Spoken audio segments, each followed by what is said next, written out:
O Senhor esteja convosco.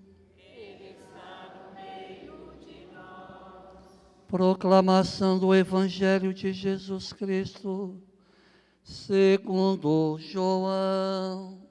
Glória a vós, Senhor. Deus amou tanto o mundo, que deu seu Filho unigênito, para que não morra todo o que nele crer, mas tenha a vida eterna. De fato, Deus não enviou seu Filho ao mundo para condenar o mundo, mas para que o mundo seja salvo por ele. Quem nele crê não é condenado, mas quem não crê já está condenado,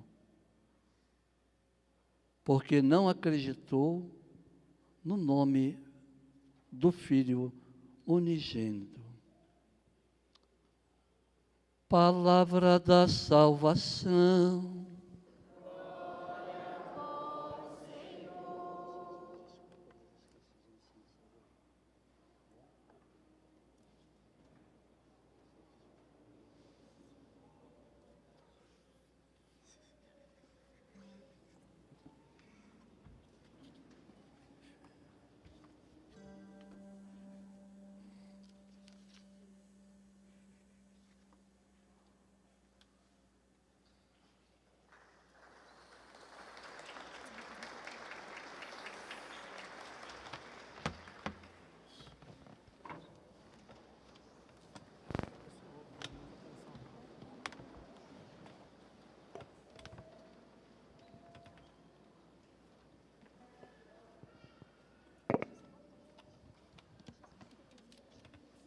Hoje, de um modo muito especial, meus caros irmãos e irmãs, como eu mencionei no início da missa, nós celebramos a solenidade da Santíssima Trindade. Mas é bom lembrar que toda a missa é um ato de louvor, um culto que elevamos ao Deus uno e trino.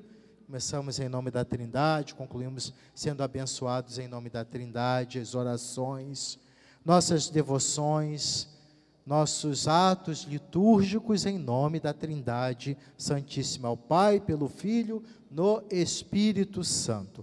A vida cristã, portanto, se desenvolve com o sinal, com a presença da Trindade. Por exemplo, quando somos batizados. Eu te batizo em nome do Pai, e do Filho, e do Espírito Santo. É até bom vocês conhecerem a fórmula correta para um batismo ser válido. Eu te batizo em nome do Pai, e do Filho e do Espírito Santo, quando fazemos em nome da igreja. Por que eu digo isso? Numa situação limite, numa situação em que nos deparamos, uma realidade que a pessoa precisa ser batizada com emergência, de forma urgente, todo cristão pode fazê-lo, com a água, e não pode usar uma fórmula errada. Nós te batizamos, eu te batizo em nome do Pai, em nome do, não, também é errado, em nome do Pai, e do Filho, e do Espírito Santo. É válido, em circunstâncias extremas. O mais importante é a salvação, é aquele que se renasce em Cristo Jesus, em nome da Trindade. Então, já quando nascemos, renascemos em Cristo Jesus, em nome da Santíssima Trindade. Somos ungidos em nome da Trindade. Alguns até chegam a dizer, porque é um grande mistério, a nossa linguagem humana não consegue alcançar, mistério do próprio Deus. Existem muitas tentativas, livros foram escritos. Grande exemplo é de Santo Agostinho, Mistério da Santíssima Trindade, um livro, muitas páginas, exige muita paciência, reflexão para compreender, mas nós temos catecismos da igreja, documentos que tentam nos ajudar para que não caímos em heresias e de uma ideia equivocada sobre Deus. Mas as tentativas são justamente para nos ajudar na compreensão desse Deus em três pessoas. Até esse ícone famosíssimo de Rublev, de um grande pintor sacro da Igreja Ortodoxa Oriental. Igreja Oriental, na época, toda a igreja era unida. Ali ele tenta explicitar na pintura, na arte sacra, o mistério da Trindade, um Deus em três pessoas. Reparem bem, as três personagens angélicas ali são iguais, perfeitas, todas voltadas para o Pai. Vocês reparem que estão inclinados. No centro, Jesus ali à mesa, um cordeiro. Então tem toda uma explicação teológica belíssima. Podem verificar depois, com certeza vão encontrar na internet sobre esse famoso ícone do mistério da Santíssima Trindade. Um Deus em três pessoas, família perfeita de amor. Então, alguns até chegam a dizer, não vamos insistir sobre essa questão para facilitar o diálogo com outras religiões. Não, esse mistério nos foi dado, nos foi entregue por Cristo. Foi um desenvolvimento teológico, doutrinal, desde o Antigo Testamento, em germe está esse mistério. Isso depois é explicitado em Jesus Cristo, que se encarna o Filho de Deus. Eu e o Pai somos um. Eu vos enviarei o Paráclito, o Espírito Santo.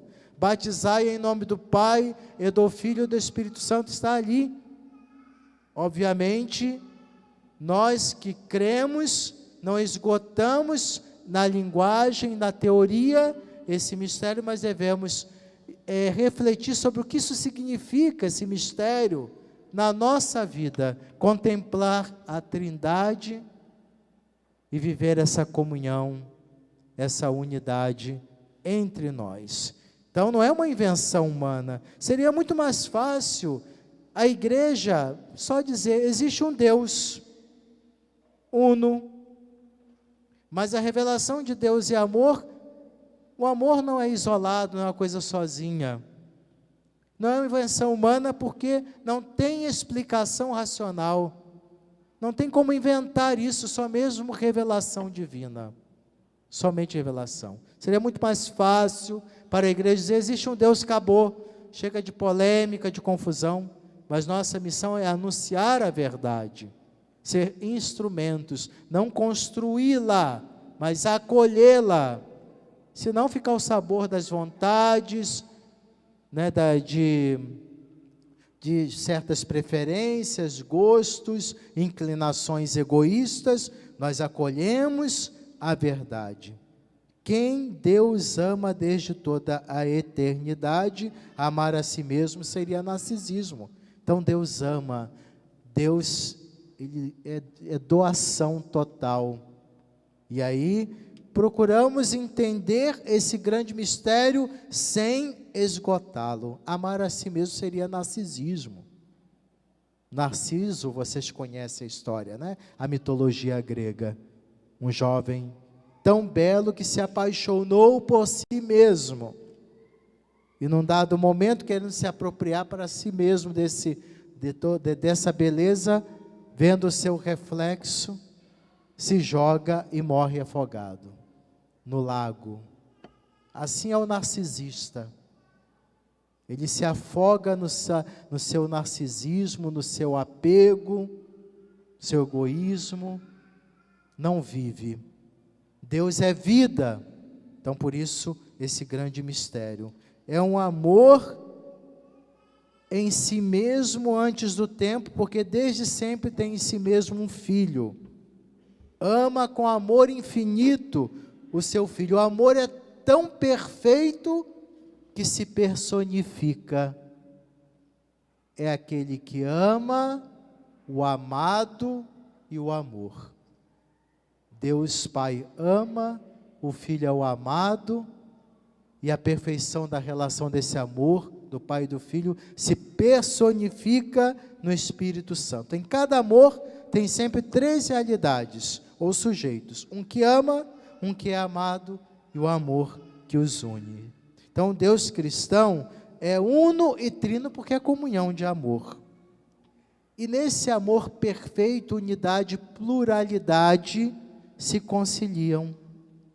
O amor cria unidade na diversidade. Na Trindade é perfeita.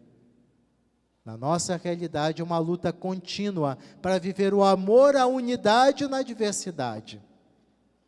Não conseguimos ainda. Lutamos, esforçamos. Percebemos isso em nossas comunidades. Unidade na diversidade. O amor que une. O amor que respeita as diferenças legítimas. O amor que agrega, que constrói, não que destrói. Hoje se confunde a ideia de amor com tantas coisas.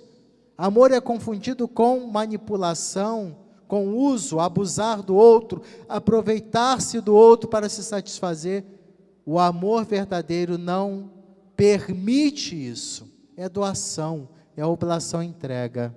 Isso deve existir na relação familiar, nas nossas relações fraternas, toda a relação humana verdadeira, em que o amor preenche nossa vida e história, será sempre de edificação, de crescimento, de transformação, em busca da plenitude, da perfeição, da realidade humana, que nos chama o Senhor. Sede perfeitos como o Pai é perfeito. E nessa comunhão perfeita de amor, vemos sempre as pessoas divinas doando-se mutuamente, glorificando não a si mesmo, mas a pessoa divina. Por exemplo, Jesus sempre diz, eu vim para fazer a vontade do Pai. Vim para glorificar o Pai, fazer na obediência ao Pai. E o Pai diz, esse é o meu Filho amado, escutai-o. O Espírito Santo, doador total, também para que possamos glorificar a Trindade. Você não vê se glorificando. O único momento em que Jesus fala de glória, que parece dizer sobre si mesmo, é para falar da entrega dele. Agora eu serei glorificado, o Pai será glorificado em mim, quando ele está para ser entregue. E as pessoas buscam a glória para si mesmas, para serem aplaudidas, reconhecidas, e com uma mentalidade, uma ideia de se entender melhor do que a outra. E a glória da Trindade está na humildade, no serviço, na entrega. E não se rouba a glória de Deus de forma alguma. Ele quer a nossa salvação. Então a doutrina da Santíssima Trindade é um grande mistério revelado. Não teríamos condições de imaginar algo assim. Porque naquele tempo, quando Deus se revela a Abraão, a Moisés, os patriarcas, os profetas, depois através de seu filho, nós poderíamos pensar que seria num contexto, ali tem aquele contexto do povo de Israel, ou era politeísta, ou se colocava como monoteísta. Politeísmo é acreditar em vários deuses. Monoteísmo, um Deus. Como nós somos monoteístas, mas um Deus, mistério revelado, Deus perfeito, no seu amor, um Deus em três pessoas. Realmente é uma experiência pessoal do encontro de cada um com esse Deus que se revela a nós. Deus comunidade, Deus perfeição, a ser imitado na nossa família, no ambiente eclesial, sempre refletindo esse amor, essa doação e entrega de Deus, a lei do amor, que deve prevalecer em nossas relações. Mas o problema hoje, porque é interessante que no grego, na língua grega, a palavra amor, ela é muito explicitada nos termos eros, filia e ágape. Amor de perfeição, amor de entrega, de oblação, ágape. Amor de amizade, de simpatia, filia. E o amor a questão do prazer, das relações que satisfazem, amor eros. Aí vem a palavra erótico, aí vem erotismo, e que já entendemos o que pode levar. Não que seja de todo errado a questão do eros, tem esse componente, quando é equilibrado, quando as afeições são equilibradas, os sentimentos estão amadurecidos. Na relação do casal, por exemplo, tem que ter o eros, filia e o ágape. E a perfeição justamente é essa relação de doação total. Quando numa relação familiar entre o homem e a mulher só está restrita ao eros, depois isso passa, a paixão vai fenecendo, e permanece a filia, o sentimento de amizade, de respeito, o carinho, o afeto, o ágape, doação. E nessa relação cresce, um casal vai amadurecendo. Mas acima de tudo, devemos lembrar que se falta o componente ágape, o amor é imperfeito, é limitado e nem sequer deveria ser chamado amor. Isso que nos ensina o mistério da Santíssima Trindade. Quantas coisas mudariam para melhor nosso estilo de vida, se o estilo divino fosse imitado por nossas famílias e comunidades. Cada família, as comunidades pensassem a relação de Jesus com o Pai, a ação do Espírito Santo, o Pai que ama o Filho, como mudaria a nossa vida se o estilo divino fosse imitado. Então, não banalizemos o sinal da cruz quando invocamos a Santíssima Trindade, o fazemos tantas vezes, não banalizemos, mas nos comprometamos cada dia com esse mistério do amor de Deus, experimentando esse amor de Deus e transmitindo o amor, este amor nas relações, na vida de cada um de nós. Amor que não pode ser confundido, eu acabei de dizer, mero afeto, sentimento, mas querer bem. Grande desafio. Até as pessoas temos dificuldade de relacionamento, precisamos viver na casa da pessoa, de ter relações estreitas, próximas, mas podemos, nosso coração, nossa vida, decidir, que seja uma decisão, eu quero amar, eu quero o bem desta ou destas pessoas, ainda que ela esteja num processo não amadurecido de relação, ainda que tenha dificuldades, pode nos prejudicar, causar algum problema, eu decido amar, querer o bem. Eu decido não me contaminar pelo ódio, pelo ressentimento, pela mágoa que causa tantas enfermidades. Somente experimentando esse mistério do amor de Deus é que vamos progredindo, são passos a serem dados nessa caminhada de perfeição, de amadurecimento em nossa fé. E que a Trindade Santíssima nos ajude com a sua graça, nos fortaleça nesses propósitos. Amém.